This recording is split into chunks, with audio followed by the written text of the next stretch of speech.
We'd like to take about 10 minutes to get some information about your early years and influences.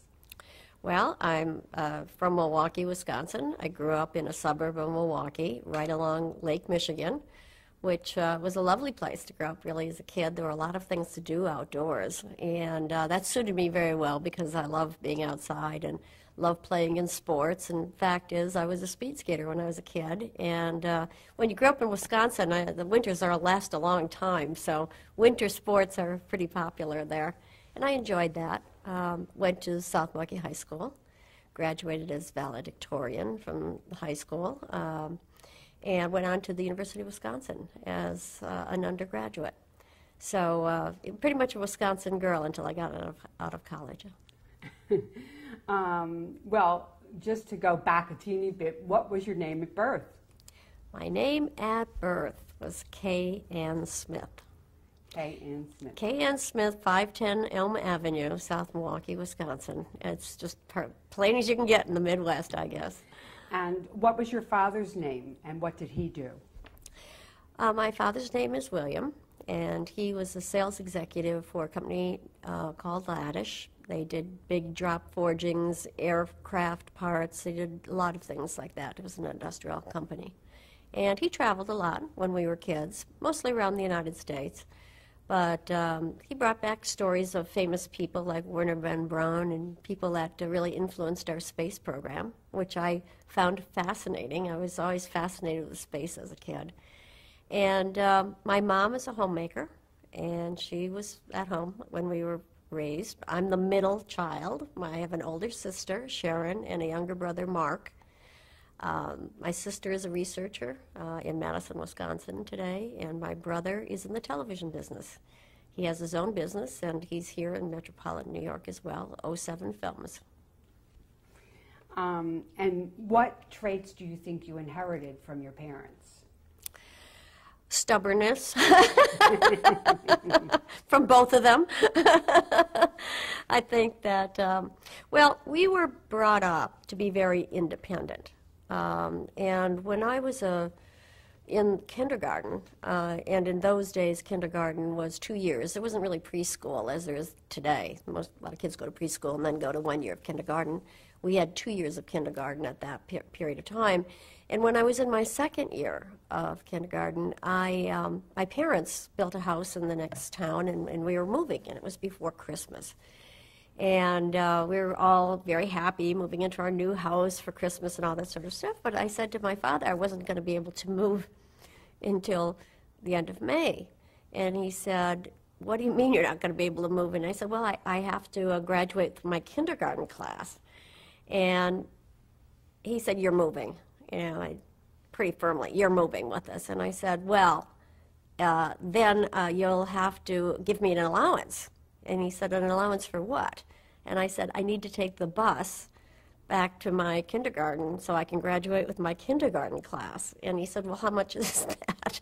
I said, it's a nickel each way, so I need to get 50 cents a week more for my allowance because I need to take the bus. And he was like, "You got to be kidding me," you know. And this is in the 50s, and I think parents perhaps were a little bit more liberal with the idea of their kids traveling by themselves, perhaps, than they would be today.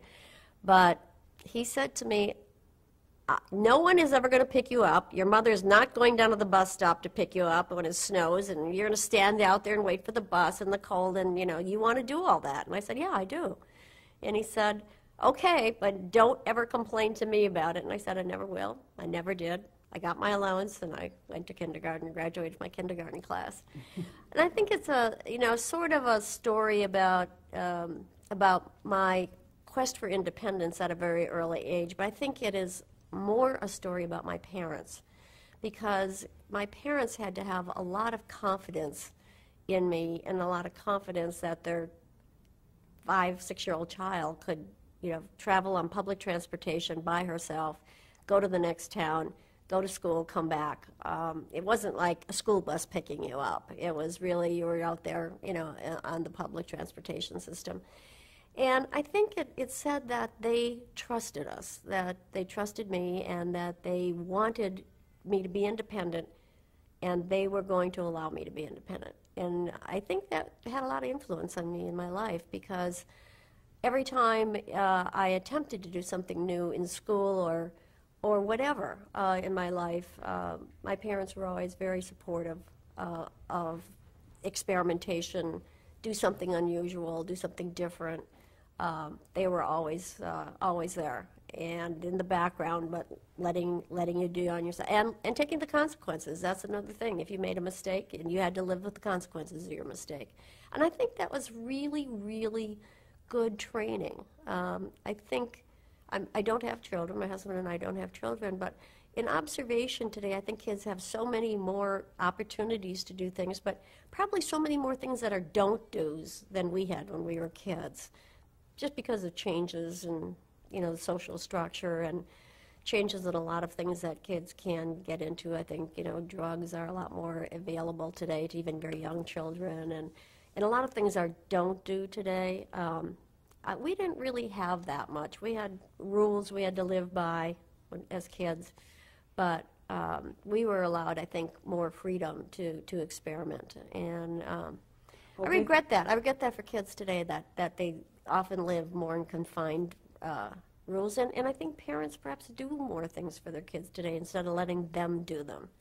And of course it's individual, but it just seems as a society we've gone more in that direction. And I think this individuality is something that, I'd love to see parents really continue to foster the growth of, because I think it gives you confidence in yourself.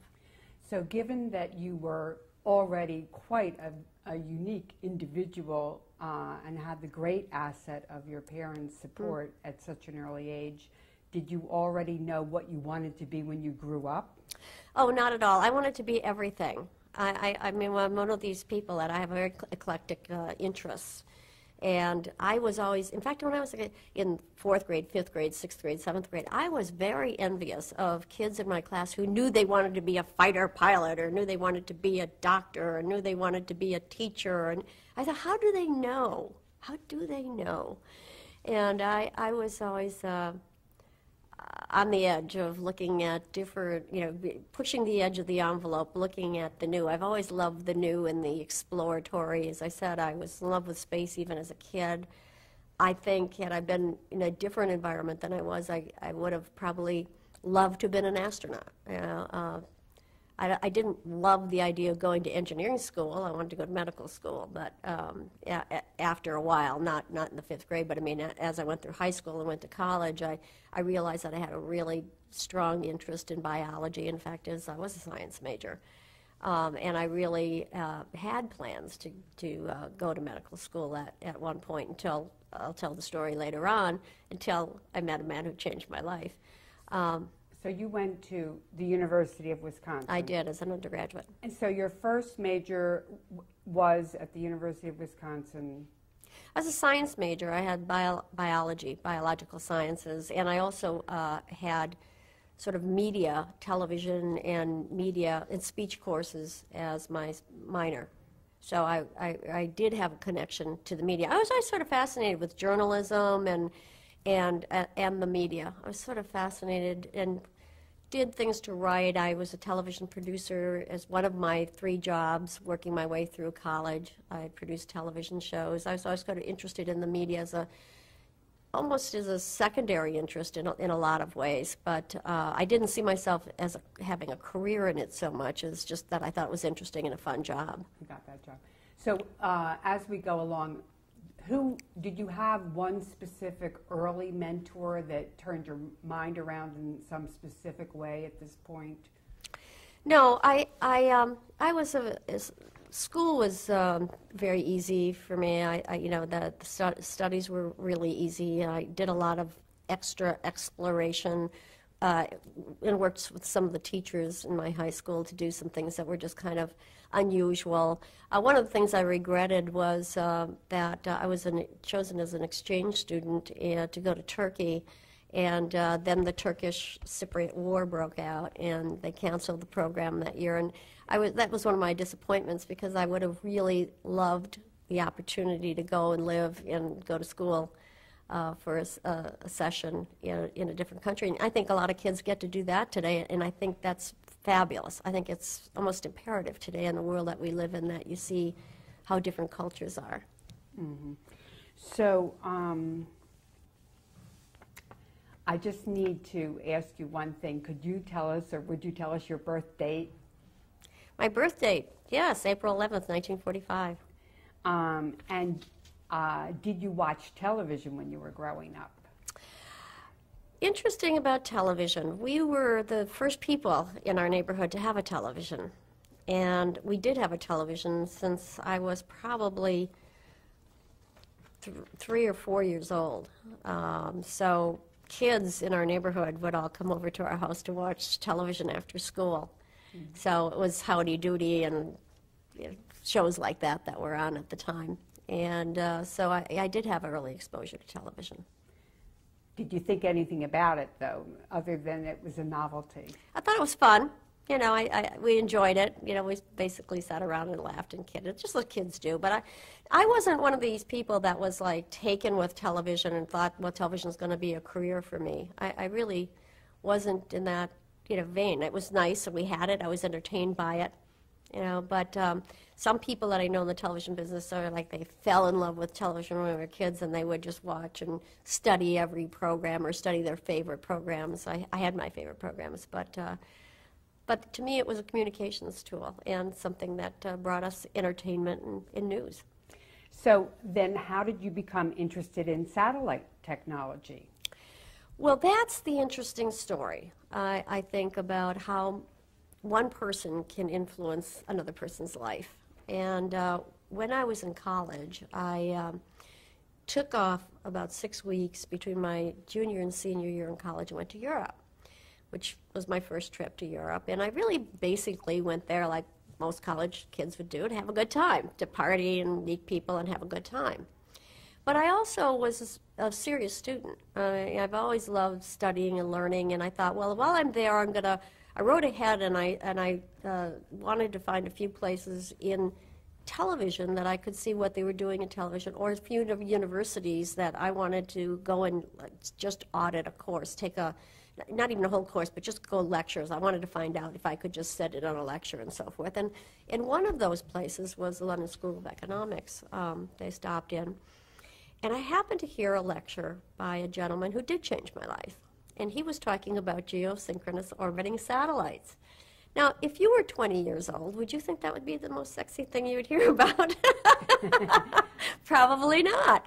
I was fascinated. Because I've always been fascinated with space now, you remember. A Sputnik and all those sorts of things really influenced my early childhood. I was just fascinated with space travel.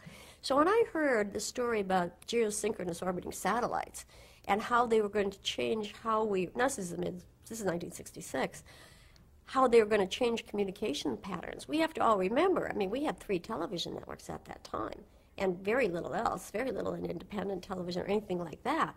And most people thought, well, that was plenty of television, and I wasn't even just thinking about television. I was thinking when I was listening to this lecture on geosynchronous orbiting satellites. And the lecturer's name was? And I'm going to tell you in a few minutes. Oh, okay. He was talking about the ability to communicate without barriers around the world. And we also have to remember this was the Cold War. We had the Iron Curtain. We had the communist countries that we didn't know that much about, really. And I was fascinated with the idea that we could communicate behind the Iron Curtain and couldn't be stopped, because television and radio signals were jammed at the borders. They were stopped by interference by the communist countries. And I felt that not only the communist countries, but socialist, repressive governments, dictatorships, I just thought, what a wonderful way to open up people's minds. I have always really believed since I was a little kid in the power of the idea. And I thought, what a powerful idea this is. I have to do something with this. And this is a gentleman that you all know, and everybody knows. His name is Arthur C. Clarke, and he's a science fiction writer, wrote 2000: A Space Odyssey, and many wonderful science fiction books. He's also a very well-grounded scientist, and he probably is the most scientifically accurate science fiction writer of our time, and still writes today. And he just so influenced me that I came back and I decided that I had to do something with that, and that I would write my master's thesis on satellite technology and how it was going to affect communications, governments, and societies in which we lived. And that's what I wrote my master's thesis on in 1968 when I did that at Michigan State University under Walter Emery, who is the professor of international law. Because it was very hard to find anyone that would take that as a subject. It was very esoteric at the time, very forward-leaning. In fact, as I went to several universities, and I really couldn't find anyone who would take it as a thesis. And it was lucky for me that I found Walter Emery, who was at which school? Michigan State, in East Lansing, Michigan. He didn't know anything about satellites, and he wasn't really anything with communications. His specialty was international law, and he said to me, "Kay, I have no idea if what you are saying is going to be valid or not. I don't understand satellites. I don't really know much about television or communications." He said, "But one thing I do know about intellectual property is that if what you're saying is true, there's going to be a great need for intellectual property laws on a global basis." And he was prescient in understanding that in his time. So it was really, he was a wonderful man, and I had a great time writing my master's thesis about that. And I decided that that's what I wanted to do. And what did you think the political ramifications of satellite technology was at the time? Is that like being able to be behind the Iron Curtain, or was there more to it for you? I was very motivated by the ability to change societies and cultures and to free people's minds. I think it probably goes back to the time when I was 7 or 8 years old. I was a very sick child, and I was in the hospital for long periods of time. And actually, my parents were told that I was not going to survive, and I understood the severity of my condition in a way that it's almost, you think it's a 7-year-old wouldn't understand. But I also knew that in my mind I was not going to allow myself to be defeated by what the doctors were saying. And I'm not saying that I could have possibly, lived if I were doomed to die. I'm not saying that, but I never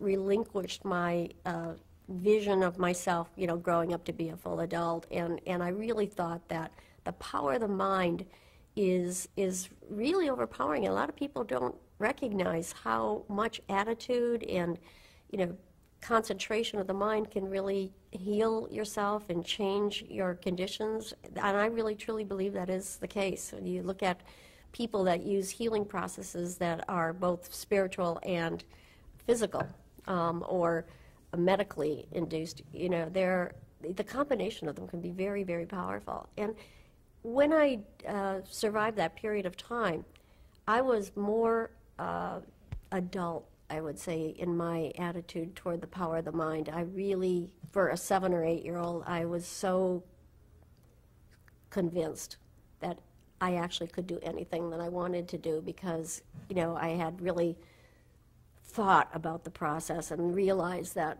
love had great power. My whole family gave me such love and such support during that difficult time, and I really truly believed in the power of that, and the power of your mind to absorb that and to really internalize it and help to heal yourself.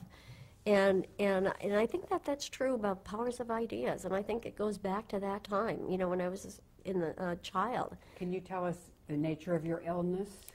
I had like a severe bronchial conditions that were complicated by a burst appendix. I had total body poisoning, and I also had, I was on an iron lung. I had, terrible diseases. They just could not get it out of my body. I mean, I was getting 16 shots of penicillin a day. I mean, I'm here because of penicillin. I know that, but it's also true that I'm here because of the great love that people gave me at that time and my belief that I could survive it. So you chose to make you refused to accept the consequences. Yeah, and my father and mother refused to accept it. One of the doctors in one of the first hospital I was in told them that I had actually died. And my father and mother came in to look at me, and they said, well, your daughter's passed away. My parents came in, and there was a slight pulse. My dad just took me right out of that hospital, took me to another hospital, children's specialty hospital. And I was very lucky. I mean, they could have accepted that. I don't know why the doctor said that. I don't know I'm sure he didn't do it maliciously, but he made a mistake. And my parents refused to believe it. And, you know, I mean, these are little things that change people's lives.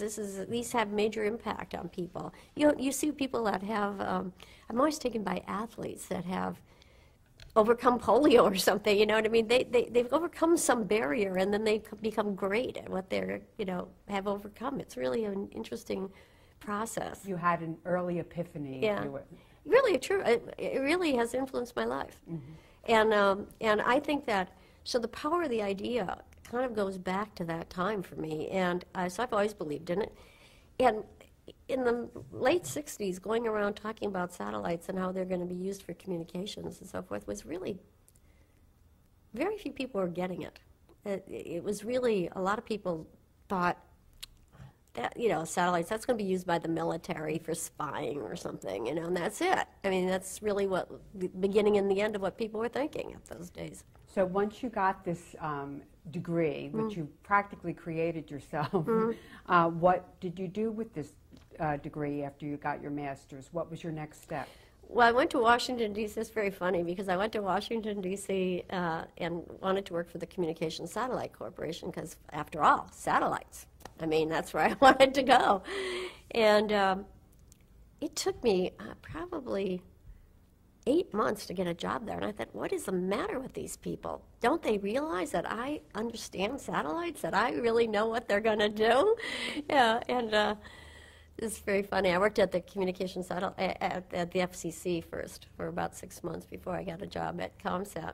And then when I got a job at ComSat, I was in the public relations department because I wasn't from the Air Force, and I didn't have a law degree. And I really wanted to be in the international division, but the only people that could be in the international division had to have a law degree, according to the guy who ran the department. So anyway, I spent the early years going around the country publicizing the use of satellites. And so I got to utilize my knowledge and experience in satellites.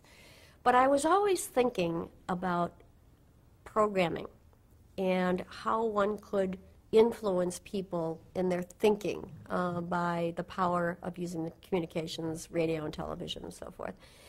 And I guess I was influenced also by the fact that when I first got out of undergraduate school, I did work at WTMJ in Milwaukee as a producer, and for a very short period of time. In fact, it's a kind of funny story because there was a contest to see who would get the internship at WTMJ, which is the biggest station in Wisconsin, and would be a great prize for anyone that wanted to do something in that field.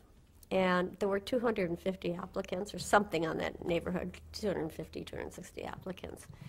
And it got whittled down, and I got to the final 12 or whatever it was, something like that. And we all were brought in on one day, and we had to interview with different people at the television station and everything. And I got into this argument with the manager of the station about the little qualifier they put at the end of the programs that this was sanctioned by the National Association of Broadcasters and so forth, and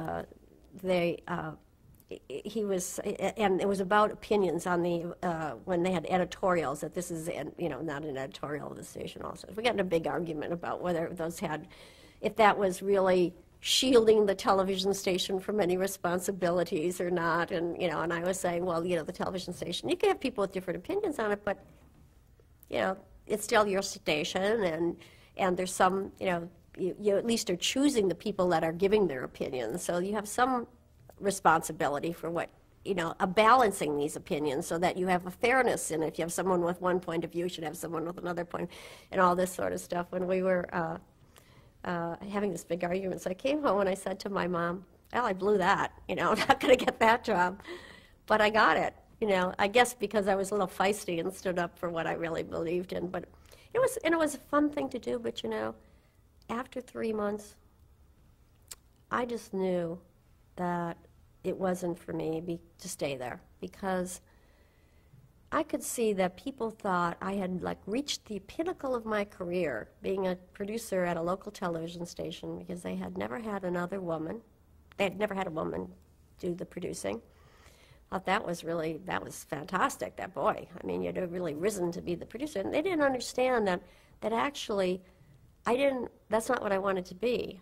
But they didn't see me being the manager of that television station, nor did they see me being the president of the Milwaukee Journal, which owned the television station, which isn't what I wanted to be either. I wanted to be the president of NBC, and I knew they didn't see that in my future, so I got out of there. So I figured I'm not going to have these people be a barrier to me. But at that point, you thought being president of NBC might be something that you would, this is the first time you were looking at the top job. That's the first time I really realized that I didn't want to stop till I got on top, you know. And then I left to write my master's thesis, and then went on to Communications Satellite Corporation. And I was always thinking about how to get this programming in the marketplace, but we didn't have use of domestic satellites at that time. You know, you couldn't use them for commercial purposes like that. And so there was this gap in time, and so I figured what's going to happen. And I thought, my husband is a communications lawyer, and he was running television stations on the West Coast, and the person of small market television, the person who owned the television stations, wouldn't allow me to work at the TV stations, and I couldn't work for the competition, so I was doing freelance work, and I worked in the '72 Olympics freelance, and I did, you know, fun things that I like to do, but it wasn't very sad. I didn't think I was getting advanced by doing that. So I went to the cable business, because I figured the cable television business was such a backwater, didn't have the product that it needed, that was the industry that was going to introduce satellite technology because it needed to do it.